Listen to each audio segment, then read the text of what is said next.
عاشقان را پاسه الله دا زمیدار پکې را پاسوا الله دا تاجران پکې را پاسوا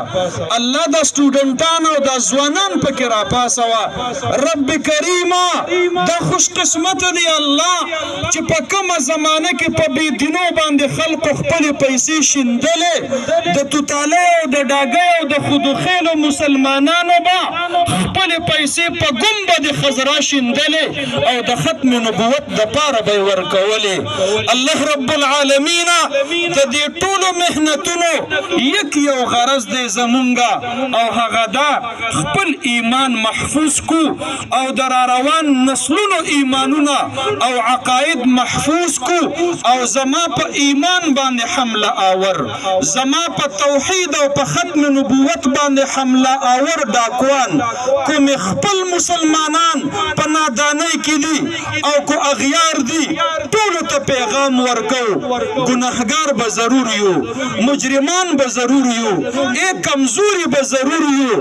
مونږ زمیدار خلق مونږ به ډیر عملونه نیک نوي کړي خو یاد ساتئ کو د ختم نبوت د پاره د خولي ضرورت مې راتللو الله ګوا کومه ربا ستا د ځمکه او د اسمان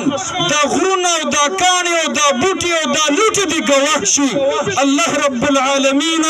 خوله به قربانومه د ختم نبوت د پاره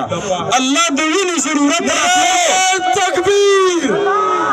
نعره تکبیر تاجداري ختم نبوت تاجداري ختم نبوت الله رب العالمین وینې ضرورت راتللو خدای په دې لار کې خطا د ارچا وینه نه توي الله ته خو پاک وینه ګوري د دې کار د پاره پاک ځواني منتخب کې الله رب العالمین ته خو د دې د پاره پاک مالونه منتخب کې عهد در سره کو الله زمونږ نه زمون په نسلونو باندې د ختم نبوت تحفظ کیږي بچے به محافظ د ختم نبوت جوړو ما ان شاء الله العزیز کا خیر زما محترم ورونو الله رب العالمین دا کار د ارچا نه ناخلی دا خو تاسو خوش قسمت یې دا خو مونږ خوش قسمت یو زمونږ د ژوند یو څو لمحې او یو څو ګړۍ الله د ګنبد خضرا په پهردارۍ کې نصیب کړلې د دې دپاره به الله د ډیرو پاکو خلقو انتخاب کو مسیلمة الکذاب چې کله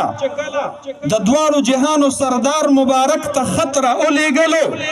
او په خط کې